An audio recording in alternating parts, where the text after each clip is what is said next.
Olá, turma! Estou de volta para continuar nossa aula sobre o exame químico da urina. Então, a gente já viu o que é o EAS, que é o exame de urina tipo 1. A gente já viu que ele é composto por três partes: o exame físico, o exame químico e a sedimentoscopia.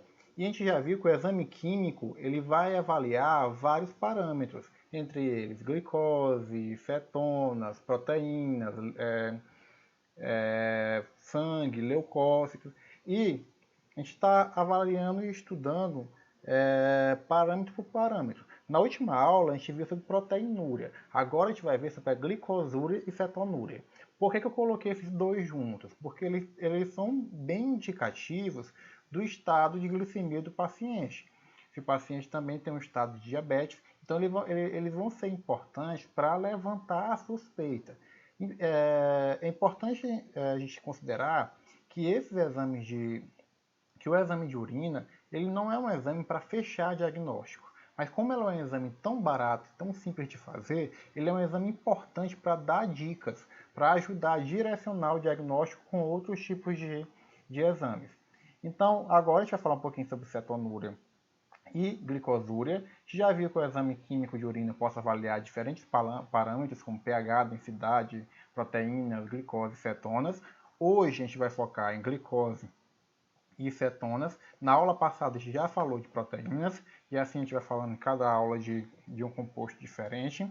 Lembrando que esse teste também pode ser determinado pelo exame da tira de urina, que é um exame bem simples, com papéis impregnados com reagentes e uma tira de plástico. Você mergulha na urina, espera alguns segundos e a mudança de cor vai indicar o grau que aquele composto está presente na urina. Então, cada composto tem um grau de tonalidade diferente. O que a gente quer avaliar dessa vez são as cetonas e também a glicose. No caso da cetona, quanto mais escura tiver, essa cor aqui um pouco lilás, quanto mais escuro tiver, mais corpos cetônicos tem. Cetonas ou corpos cetônicos tem. E aqui na glicose, quanto mais escuro tiver, dependendo da mudança de cor, também vai indicar a quantidade de glicose. No caso aqui das cetonas, se der essa corzinha mais clara, eu indico que tem negativo. E no caso da glicose, também, se der essa corzinha mais clara, eu indico que deu negativo. E dependendo do aumento, eu posso colocar a quantidade de cruzes indicativas. Se vai ter mais ou menos, se vai ter uma, duas, três e assim por diante. Se eu tenho a presença de corpos cetônicos na urina, não deu negativo, isso é indicativo que eu tenho uma cetonúria. Se eu tenho glicose na urina, se o exame não deu negativo, é indicativo que eu tenho uma glicosúria. Da mesma forma que eu expliquei que ocorre com as proteínas, se deu negativo, não quer dizer que não tenha nenhum corpo cetônico, que não tenha nenhuma glicose. Pode ter, mas é porque esse teste vai detectar a partir de um limiar que é importante para o paciente. Então, em condições normais, eu não vou encontrar grande quantidade de corpos cetônicos, nem grande quantidade de glicose na urina. A partir do momento que eu encontro essa quantidade detectável pela fita, eu indico que tem cetonúria e glicosúria. Lembrando aqui de novo o funcionamento do glomérulo renal, aqui a cápsula de Bowman, o sangue, ele vai entrar pela arteríola aferente, vai passar pelos capilares e voltar pela arteríola eferente. Quando ele passa por aqui pelas arteríolas, como ele passa em alta pressão, o plasma acaba extravasando. O plasma e seus componentes, algumas proteínas, sais minerais, glicose. Então acaba passando aqui, ó, as bolinhas em azul. Só que tem o quê? Eu vou ter algumas barreiras, como a barreira do próprio vaso sanguíneo e a barreira da membrana do glomérulo renal, da membrana basal. Então, só vai passar substâncias que são não tem um tamanho tão grande. E quando eu falo de glicose, a glicose não é grande, então ela consegue passar aqui pela filtração. Então ela acaba passando aqui, ó, pela filtração do plasma. Só que em condições normais eu não encontro glicose na urina. Por quê? Porque a glicose ela é reabsorvida. A glicose, como é a nossa principal fonte de energia, o nosso rim não vai deixar eu perder glicose para o meio externo de graça. Então ele vai fazer o quê? Ele vai reabsorver. Então, o rim, ele filtra a glicose. Sim, a glicose acaba indo para o filtrado. Só que a gente elimina a glicose na urina, não em condições normais. Por quê? Porque eu reabsorvo. Então eu reabsorvo porque glicose é um composto muito importante para o nosso corpo. Então, em condições normais, eu não vou encontrar glicose na urina. Só que imagina que tem um paciente com diabetes. Um paciente com diabetes ele tem uma hiperglicemia, ou seja, ele tem um nível alto de glicose no sangue. Então esse sangue que vem para cá para o glomérulo renal, ele entra com muita glicose e muita glicose acaba passando para cá, para o filtrado. Só que como a glicose está tão alta, a reabsorção ela não consegue reabsorver tudo. Então acaba passando glicose para a urina. Então em um paciente que tem hiperglicemia, que tem um estado de diabetes, ele tem tanta glicose no sangue que quando passa por filtrado não consegue reabsorver tudo. Então acaba caindo na urina. Então nesse caso a glicosúria eu vou encontrar correlata com o estado de hiperglicemia, ok? Existe outra condição, mas já eu explico. Então aqui, ó, condições normais, eu tenho aqui o sangue. O sangue ele chega e aqui em Gzinho tem as glicoses e a glicose ela passa para o filtrado aqui no néfron. Só que essa glicose aqui tem uns transportadores, como é esse SGLT2, que pega essa glicose de volta, ó, e manda para o sangue. Por quê? Porque eu não devo perdê-la, porque ela é importante para o nosso corpo. Então aqui, no final, eu não vou ter glicose na urina. Vou ter uma ausência de glicose na urina. Só que se essa glicose aqui tivesse muita, eu não ia conseguir filtrar totalmente e ia ter presença de glicose na urina. Eu teria uma glicosúria. Essa glicosúria, ela geralmente é causada por um estado de hiperglicemia. Então, um paciente com diabetes, ele vai ter tanta glicose que não vai conseguir reabsorver tudo e vai cair na urina. Já expliquei isso aí. Só que também pode ocorrer outros estados. Então, nesse caso, vai ocorrer principalmente porque ela não vai ser completamente reabsorvida pelo sangue, não vai voltar para o sangue e vai acabar sendo perdida na urina. Outra coisa é que pode ocorrer também glicosúria em pacientes que não tenham diabetes ou pacientes que não tenham uma hiperglicemia. Vai ser como isso aí. Vou até voltar aqui para outra imagem para explicar melhor. Nesse caso aqui, seria o seguinte, a glicose ela passaria para o filtrado, ok. O paciente não tem hiperglicemia, mas acabou passando um pouco para o filtrado. Só que aqui, ó, o túbulo ele não consegue reabsorver. Eu tenho alguma doença que não deixa o túbulo renal reabsorver essa glicose. Então o problema não é a glicose do sangue, o problema é no túbulo renal. Nesse caso, eu chamo de glicosúria renal, porque a causa da glicosúria é no rim e não é a hiperglicemia.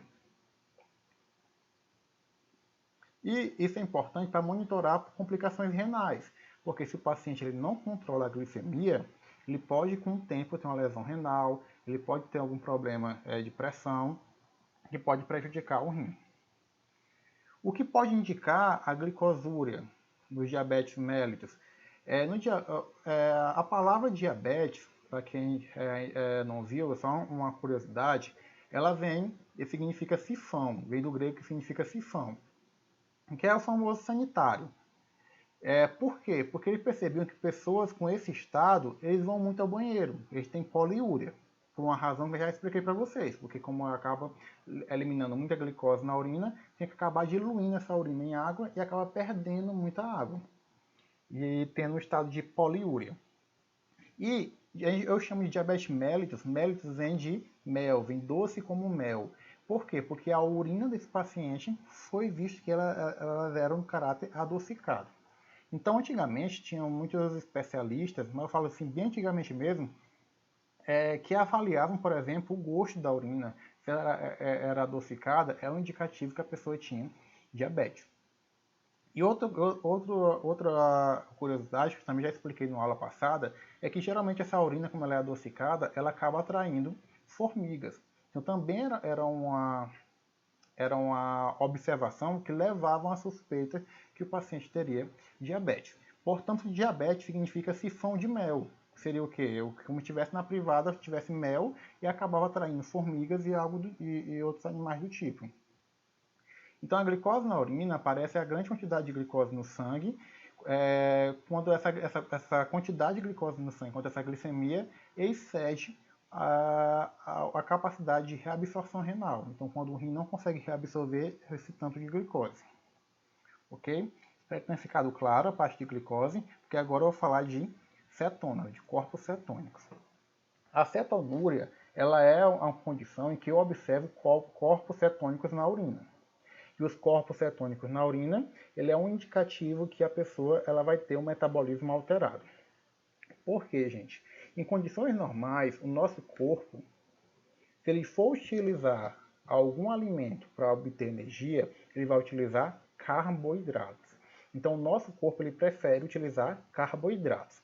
Mas só que em uma pessoa que ela esteja, por exemplo, em jejum ou em regime, ou então uma pessoa diabética em que não, como ela não produz, ou então a insulina não funciona, ela não consegue absorver a glicose, vai ter que ter outra fonte de energia. Então, se o carboidrato não vai ter, o corpo vai utilizar uma segunda fonte de energia, que são os lipídios.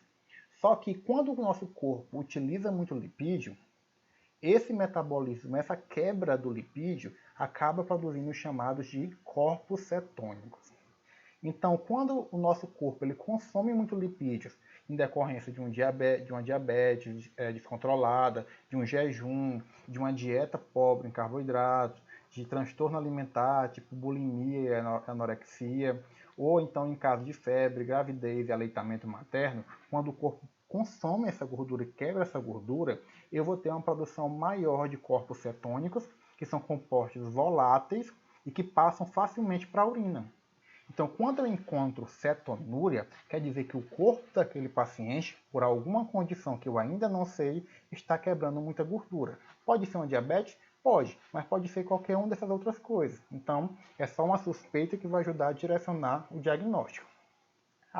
Um paciente que ele tem cetonúria, ele vai ter outros sinais, como, por exemplo, hálito cetônico. Porque, como eu falei, as cetonas elas são voláteis e parte delas acabam sendo perdidas pela respiração. Então a pessoa acaba expirando esses corpos cetônicos que dão assim um hálito com uma característica bem comum de hálito cetônico. É aquele famoso hálito quando você passa muito tempo sem comer e você fica com aquele gosto estranho na boca, meio adocicado. Aquele ali é um hálito cetônico, o hálito da fome. Por quê? Porque isso quer dizer que o seu corpo, como está faltando carboidrato, está quebrando lipídio. E ao quebrar lipídio produz corpos cetônicos, que pode ser perdido pela respiração, e boa parte vai ser perdido pela urina. Mas isso não é bom não. Não é bom a pessoa quebrar a gordura, porque aí é bom que emagrece, né? Mas não, gente. Quando eu quebro muito lipídio, os corpos cetônicos e outros metabólitos que o corpo produz na quebra do lipídio acaba acidificando o sangue. Então, uma pessoa que ela não consegue consumir carboidrato e começa a consumir grande quantidade de gordura, o corpo não está conseguindo utilizar carboidrato ou por diabetes ou por falta de ingestão e vai quebrar muita gordura, isso pode provocar a chamada de cetoacidose, que eu vou aumentar a quantidade de corpos cetônicos no sangue e eu vou diminuir o pH do sangue e causar uma acidez. Qual é o problema disso? É que isso acaba desestabilizando o organismo e pode provocar até o coma. Então, não é bom esse aumento. E por isso que é importante verificar quando eu vejo esse aumento na urina. Um detalhe importante, tanto sobre a glicose e sobre a cetonúria, é sobre o cuidado com a amostra. Por exemplo, se você recebe a amostra no laboratório e essa amostra fica muito tempo em temperatura ambiente, pode ocorrer duas coisas. A primeira, bactérias que estejam na amostra podem consumir a glicose. E aí, quando você for analisar, não vai dar glicose positiva, mas não é porque não tinha, é porque as bactérias cresceram e consumiram, porque você não conservou de forma adequada. Com acetonas também pode ocorrer uma coisa. As acetonas elas são voláteis, então se você deixar muito tempo, elas podem evaporar. Então, por isso que é importante que tenham cuidado em armazenamento da amostra, porque pode prejudicar o diagnóstico do paciente. Por hoje é só. Espero que tenham entendido. Qualquer dúvida podem chamar. E lembrem-se, fiquem em casa. Tchau, gente.